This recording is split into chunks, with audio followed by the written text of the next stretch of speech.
Friends, welcome back to my channel Nirmada Thota. ఈరోజు మీకు ఒక కొత్త రెసిపీని ఇంట్రడ్యూస్ చేయబోతున్నాను. నేను కూడా ఫస్ట్ టైం చేశాను అనమాట. బాగా వచ్చింది. ఎలా వస్తుందో అని కొంచెం టెన్షన్ ఉండే. మళ్ళీ ఇంగ్రీడియంట్స్ కూడా వాడడము ఈ రెసిపీకి ఫస్ట్ టైం అనమాట. కానీ చాలా బాగా వచ్చేసింది. మీరే చూసిస్తారు. ఇది బెల్లం సిరప్ అనమాట. బెల్లం సిరప్ని స్టవ్ మీద పెట్టేసి కొన్ని వాటర్ వేసుకొని మనం కరిగించుకోవాలి. అంతే, పాకం అవసరం లేదు. ఇలా కొర్రలను ఏం చేయాలంటే డ్రై రోస్ట్ చేసుకోవాలి. వైట్ కలర్ ఫామ్ అయ్యేలాగా డ్రై రోస్ట్ చేసుకోవాలన్నమాట. స్లోగా దాన్ని కలుపుతూ గంటకుండా చూసుకుంటూ జాగ్రత్తగా ఫ్రై చేసుకోవాలి. ఇవి కాజు అనేది నేను నేతిలో వేయించుకోవచ్చు. కొర్రలలో వేయించుకునేటప్పుడు నేను నెయ్యి యాడ్ చేశాను.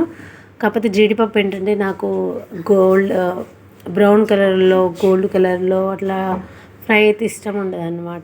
జస్ట్ డ్రై రోస్ట్ అయిపోతే వైట్ కలర్లో ఉండి జస్ట్ ఫ్రై అయిపోతే చాలని చెప్పేసి నేను కొర్రలతో పాటు ఇవి కూడా యాడ్ చేసి ఫ్రై చేసుకున్నాను అనమాట.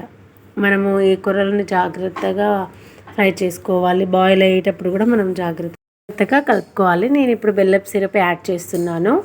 బెల్లపు సిరప్ అనేది మన టేస్ట్ తగ్గట్టు చూసుకొని తీసుకుంటే సరిపోతుంది.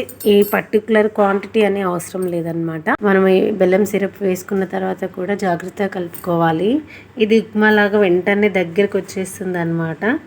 అలా వస్తున్నప్పుడు మనము అడుగంటే ఛాన్స్ ఉంటుంది కాబట్టి జాగ్రత్తగా కలుపుతూ ఉండాలన్నమాట. ఎక్కడ అడుగంటకుండా ఇలా కలుపుతూ ఉన్నప్పుడు అది ఆల్మోస్ట్ దగ్గరగా వచ్చేసింది.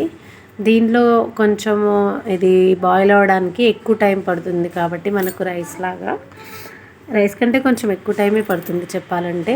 సో నేను కొన్ని వాటర్ యాడ్ చేసుకున్నాను అనమాట. వాటర్ అనేది కొంచెం యాడ్ చేసుకుంటే సరిపోతుంది. చూసారు కదా, వాటర్ యాడ్ చేసుకొని బాగా కలుపుకోవాలన్నమాట. ఒక 5 మినిట్స్లో అది దగ్గరకు వచ్చేస్తుంది, చిక్కబడిపోతుంది. దీంట్లో నేను ఇంకా కొంచెం టేస్ట్ కోసము మిల్క్ కూడా యాడ్ చేసుకున్నాను. మిల్క్ వేసుకుంటే ఏంటంటే స్వీట్ టేస్ట్ ఇంకా బాగుంటుంది. నెయ్యి కంపల్సరీ యూజ్ చేసుకోండి. ఈ స్వీట్లో నెయ్యి యూజ్ చేసుకుంటే చాలా బాగుంటుంది అనమాట. స్వీట్స్కి హోమ్ మేడ్ కదా, ఇంకా నెయ్యి ఉంటేనే కొంచెం స్పెషల్గా అనిపిస్తుంది అనమాట. దాంతోపాటు దీంట్లోకి నేను కొంచెం యాలకుల పొడి కూడా యాడ్ చేసుకున్నాను. యాలకుల పొడి యాడ్ చేసుకొని దగ్గరగా కలుపుతూ ఉండాలన్నమాట. చూసారా, వెంటనే దగ్గరికి వచ్చేస్తుంది అనమాట ఇది.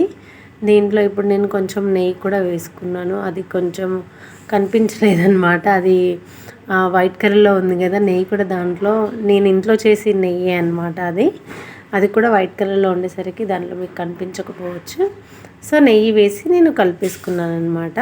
కలుపుకున్న తర్వాత అది దగ్గరికి వచ్చింది ఆల్మోస్ట్. తర్వాత స్టవ్ ఆఫ్ చేసేసుకొని దాన్ని అలా పక్కన పెట్టేసుకున్నాను.